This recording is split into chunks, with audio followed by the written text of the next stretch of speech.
Breaking news has just escalated the trade war in a way that now threatens North America's food security. As President Donald Trump's tariffs continue to crush Canadian agricultural exports, worth between $18 and $22 billion annually, multiple sources inside both governments confirm that Washington has quietly reached out to Ottawa. The request, emergency agricultural cooperation, specifically focused on wheat and grain supplies. But this story takes a stunning and unexpected turn. Instead of seizing the opportunity to restore trade with America, Canada's largest trading partner, Prime Minister Mark Carney, has chosen a very different path. Carney has announced that Canada is doubling down on its pivot to China, signing new agricultural agreements that could lock American buyers out of Canadian grain markets for years. This decision is already sending shockwaves through global agriculture. The Trump administration, according to reporting from trade policy insiders and analysis by the Center for Strategic and International Studies, has been working through back channels to negotiate tariff exemptions or reductions. These tariffs, imposed under the International Emergency Economic Powers Act, range from 25 to 35% and have effectively crippled cross-border agricultural trade. The scale is enormous. Up to $22 billion in annual agricultural exports have suddenly faced massive barriers. Canadian wheat, used by Americans for bread, pasta, and countless food products, has been caught directly in the crossfire. Canada exported 57.4 million tons of grain in the most recent crop year. Historically, the United States has been a major destination for Canadian wheat, canola, and other agricultural products, but that relationship is now fracturing. Standing in Beijing alongside President Xi Jinping, Prime Minister Carney announced a sweeping agricultural trade deal. China agreed to slash tariffs on Canadian canola from 85% down to 15%. China also removed its 100% tariffs on Canadian canola meal, lobsters, crab, and peas. In exchange, Canada opened its markets to Chinese electric vehicles and committed to dramatically increasing agricultural exports to China. Carney went even further, publicly stating that China has become a more predictable partner than the United States. That statement alone marks a historic shift. The human consequences are already visible. Jennifer Patterson, a third-generation wheat farmer in North Dakota, says her family has relied on Canadian wheat for over 40 years. Since the tariffs took effect, her costs have jumped by 30%.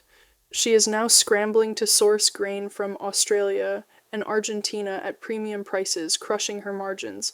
Decades of cross-border cooperation are evaporating, she warned, and these supply chains cannot be rebuilt overnight. For 3 decades, the United States, Canada, and Mexico built the most integrated agricultural market in the world under NAFTA, and later USMCA. American grain elevators, mills, and food processors were optimized for Canadian supply. That system cannot simply be replaced with the flip of a switch. Meanwhile, legal uncertainty surrounding the tariffs has created chaos. Federal courts have already struck down some tariff actions, while others remain under appeal. Businesses have no clarity on whether current tariffs will increase, disappear, or remain in place. Long-term investment decisions are frozen. History offers a warning. The U.S. Soviet grain embargo devastated American farmers when buyers found alternative suppliers. Some markets never returned. This time, America is imposing restrictions on its own neighbors, and those neighbors are actively pivoting to China. China is already the largest importer of Canadian wheat over the past 5 years, accounting for roughly 10% of exports. Under Carney's strategy, Canada is targeting a doubling of non-U.S. exports from approximately $125 billion to $250 billion. Canadian agricultural exports to China, currently worth about $32 billion annually, are central to that plan. The supply chain consequences are severe. Rail companies, port facilities in Seattle and Portland, grain elevators, and processing plants are all experiencing disruption. According to the USDA, wheat prices have already jumped 12% since tariffs were imposed. That increase flows directly to consumers. The average American family spends about $8,000 a year on food. Rising grain prices mean higher costs for bread, pasta, cereal, and hundreds of everyday products. Longer-term risks are even more serious. Canadian farmers are making planting decisions now. If Chinese buyers offer premium prices and long-term contracts while American buyers face uncertainty, production will follow those stable markets. Once logistics networks reorient toward Asia, reversing that shift becomes exponentially harder. Experts at the Center for Strategic and International Studies warn that the upcoming USMCA review could become a defining moment. Canada has signaled that its old model of ever deeper integration with the United States is over. Diversification away from American markets is no longer a threat, it is active policy. The damage spreads across sectors. Small trucking firms are losing 40 to 60% of their volumes. Family-owned grain processors face layoffs or bankruptcy. Major corporations like Cargill and ADM are shifting procurement toward South America because regulatory certainty now matters more than cost. Even markets are reacting.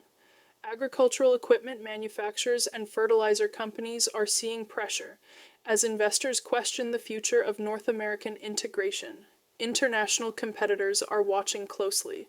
Australia, Argentina, and the European Union are moving aggressively to capture market share once dominated by North America. China, meanwhile, is the clear strategic winner. Trade experts warn this is a self-inflicted wound that could take a generation to heal. Control over the world's most productive agricultural region is slipping away, not through defeat but through policy decisions. Ontario Premier Doug Ford has called the situation a crisis entirely of Washington's making, warning that American consumers will ultimately pay the price.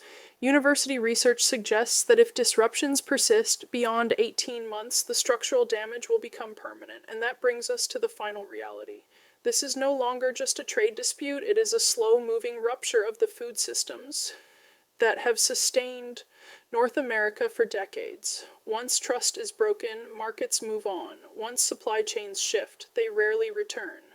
The question now isn't whether this crisis will deepen. The question is whether anyone in power moves fast enough to stop it before the damage becomes irreversible.